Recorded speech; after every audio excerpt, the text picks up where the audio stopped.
Mr. McLeod, Contempt for what? Mr. McLeod, two things are going to happen.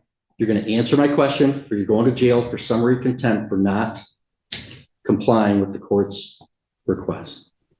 Do you, Mr. McLeod, understand that the maximum penalty for the charge against you is 3 years in prison and or $1,000 fine? I don't understand the charges. Mr. McLeod is in contempt of court, taken into custody. Really? This hearing is pure chaos from start to finish. Mr. McLeod is charged with assaulting a police officer. But instead of facing the charges, he goes full sovereign citizen mode, claiming the court has no authority over him. He interrupts constantly, yells, and throws around fake legal jargon, but the judge isn't having any of it. Every outburst is shut down instantly. The tension builds fast, and by the end, the judge has no choice but to send him straight to a jail cell for the night. It's both frustrating and hilarious to watch. The confidence this guy has in his nonsense is unreal, and then he just gets completely dismantled by the legal system. If you enjoy chaotic courtroom moments like this, make sure to leave a like and subscribe for more. Let's dive in. Do you understand your right to a lawyer, including a court-appointed lawyer? I understand that. Okay. And do you wish to represent yourself instead of having an attorney? Yeah, I'm here by special appearance, and I will be representing myself. Okay. I'm required by law, before I accept that waiver, to do a couple things. One, advise you of the maximum penalties that you could face for the charges that you're in my court for. Resisting, obstructing conservation officers is a high court misdemeanor punishable by up to 2 years in prison and or $1,000 fine.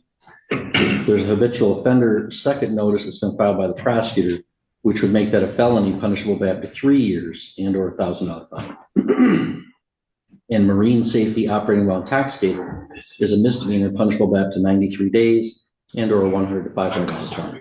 Do you understand the maximum penalty for the charges against you? Well, I don't even really understand why I'm here, honestly.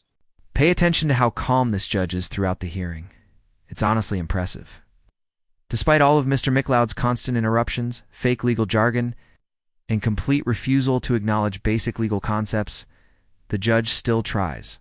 To give him a fair chance, you can really see the patience it takes to deal with this kind of nonsense without losing composure. Let me know in the comments. Do you think this guy is actually delusional, or is he just putting on an act to dodge responsibility? Well, okay. Well, that's fine. Do you understand the maximum penalty that I just explained to you? No. Hold on. I can't let you represent yourself until I establish a couple things. Well, I need to establish a couple things too, honestly. Hold on. Well, I can't let you represent yourself until I establish a couple things, or I'm going to be in trouble. Okay. Do you understand that the maximum penalty that you could face for the charges that you're here for is up to 3 years in prison and or a $1,000 fine? I don't understand the nature and cause of the action against me. So what is it that you don't understand? Do you not understand how long 3 years is, or how much the fine is that I've articulated? Can you tell me what it is you don't understand? The nature and cause of the action against me because there's no established jurisdiction. That's not what I'm asking you right now. Well, I'll let you place whatever objections you want on the record, Mr. McLeod. I promise you that. Okay. Can we just go one step at a time? So do you understand the maximum penalty that you could face if you're convicted as charged? 3 years in prison or $1,000 fine? Well, I have another question because the statutory jurisdiction doesn't exist under the Constitution. So in order for me to defend myself, could you please tell me where the published rules of conduct are for criminal statutory jurisdiction, or where I can find the nature and cause of this jurisdiction, or how this information exists? No. I don't even understand what you're asking. So you're saying this is a statutory jurisdiction under what? The statutes of Michigan, correct? Mr. McLeod, I've told you what my jurisdiction is. General jurisdiction. The people of the state of Michigan voted to convene a constitutional convention in 1961. Sure. There was a constitutional convention in 1961 and 1962. They proposed a state constitution. The voters of the state of Michigan ratified that in 1963. Article 6 establishes the judicial power, and the circuit court is a court under that judicial power of Article 6 of the state constitution. And so you're here in my court. I have subject matter jurisdiction over those crimes. I have personal jurisdiction over you because you've been alleged to have committed them in our county. That's my jurisdiction. So, Mr. McLeod, you want to represent yourself? Do you understand the maximum penalty that you could face of 3 years in prison and or $1,000 fine? One second. I can see why his attorney withdrew. Oh, shit. Hang on, someone in the prosecutor's office is not muted. I'm going to remove you from the meeting at this time. Oh, Prosecutor's office is generally allowed to attend to observe. They've participated. I'm removing them from the hearing. Honestly, she's not wrong. And all this was such a raw, unfiltered moment that you honestly can't help but laugh. And I don't know how the judge managed to keep a straight face through it. Seriously. I mean, how does something like that even happen in a courtroom? Maybe she was just an older lady who got caught up in the absurdity of it all. Either way, what she said perfectly summed up what everyone in that room was probably thinking about Mr. McLeod. And let's be real, it totally makes sense why his attorney withdrew. The guy's just sitting there flipping through his little stack of papers, searching for some made-up legal loophole he thinks will magically get him out of trouble. It honestly looks like he believes he's about to pull off the legal equivalent of a magic trick. Meanwhile, the judge, the prosecutor, and probably everyone else in the courtroom already know exactly how this is going to end. But Mr. McLeod keeps going at it like he's cracked some secret code in the legal system, when in reality, he's just digging himself into a deeper and deeper hole. You really have to wonder what these sovereign citizens think is going to happen. They really believe the judge will suddenly stand up and say, you know what? You're right. Case dismissed. It's like watching someone try to win a game they clearly don't understand the rules too. And by the end of it, prosecutor's little side comment felt like the perfect cherry on top. Because honestly, if you were in her position, you'd probably be thinking the exact same thing. What's even crazier is just how committed these sovereign citizens are to their nonsense. Mr. McLeod, sitting there quoting fake laws and acting like he's got it. All figured out is just pure entertainment. This guy is seriously delusional, but anyway, let's dive back in and see what happens next.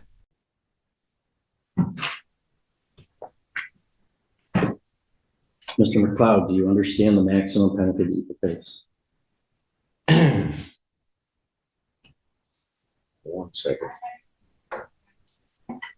Okay, so in enforcement of mere statutes, judges of all courts do not act judicially and are thus are not protected and qualified by limited immunity. That's Owen versus the city. I just want to state a few things for the record since you're claiming this is a jurisdiction under statutory law. Hang on. Mr. McLeod, can we back it? Look at me for a second. Can we talk here? I challenged subject matter jurisdiction. Nothing can go forward until that's addressed. You're saying I did address it and I denied your objection. I have subject matter doesn't jurisdiction. exist under the Constitution. Your objection is noted. So, Mr. McLeod, do you understand? Let me explain to you. Sure.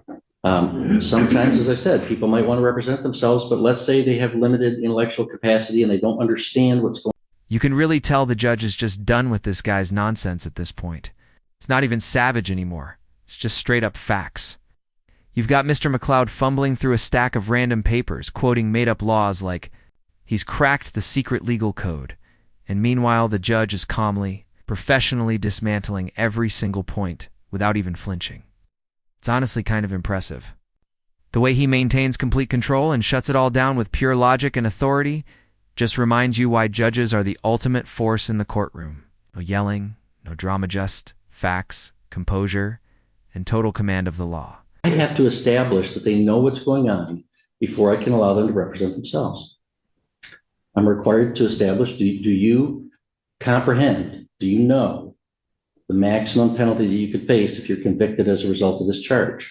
3 years in prison or $1,000 fine. Do you understand that, Mr. McLeod? So I'd like to state for the record that Mr. McLeod, the stop. court can be. Stop, Mr. McLeod. If you don't understand it, I'm going to revoke your right to represent yourself and have an attorney represent you because I can't establish that you know what you're doing.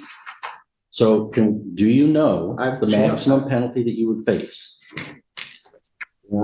I've challenged this court's jurisdiction. You haven't established it yet. You said you've got a statutory jurisdiction which doesn't exist under the Constitution. I'm trying to figure out where I stand with this.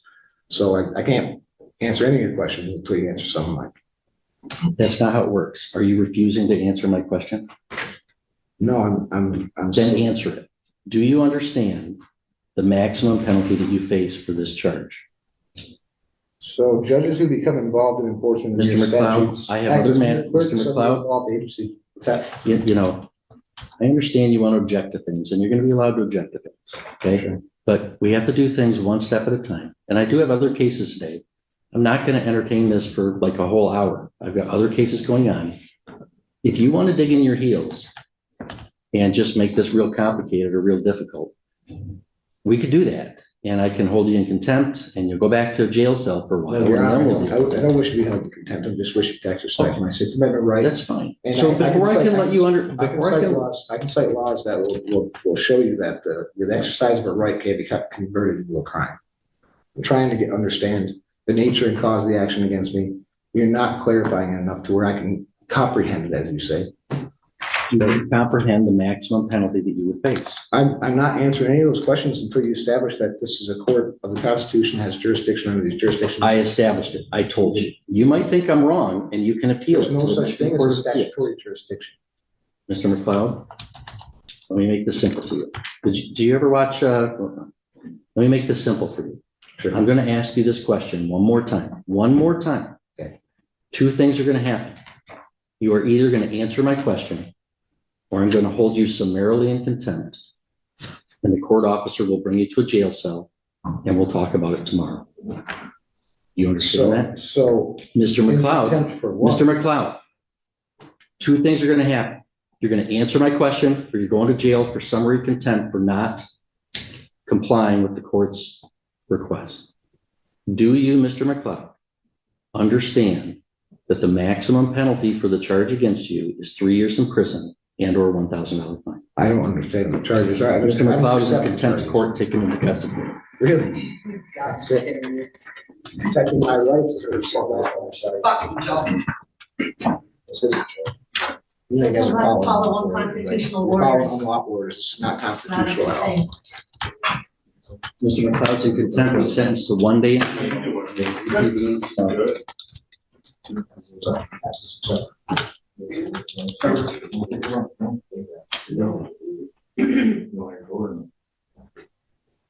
Mr. McLeod, your sentence is 1 day in jail. We'll reconvene tomorrow and get you This is about notice. the Constitution. I did nothing wrong except the question of exercise. This guy is honestly such a joke. Watching him try to play lawyer when he clearly has no idea what he's doing is beyond embarrassing. Instead of getting an attorney, which is literally his right under the Sixth Amendment, he's sitting there, fumbling through random papers and quoting nonsense that holds zero weight in a real courtroom. Dutch actually tried to help him at first, patiently explaining things. But even the calmest judge can only take so much before they have to shut it down. The wildest part is how confident he looks while making a complete fool of himself. He's acting like he's cracked some legal cheat code. But he's being charged with assaulting a police officer, a serious felony that could land him in prison for years. And instead of dealing with it properly, he's wasting everyone's time with fake legal theories that have been thrown out of courtrooms for decades. It's almost sad how deep in denial he seems. Sovereign citizen logic has never held up in real courts, and yet here he is, convinced he's untouchable. Oh. But the law is clear. And if he keeps going down this road, he's not just looking at a longer sentence, he's also risking losing rights like voting or owning a firearm. If you enjoyed this breakdown, drop a comment below, hit that like button, and make sure you subscribe for more real courtroom chaos. Thanks for watching. Take care.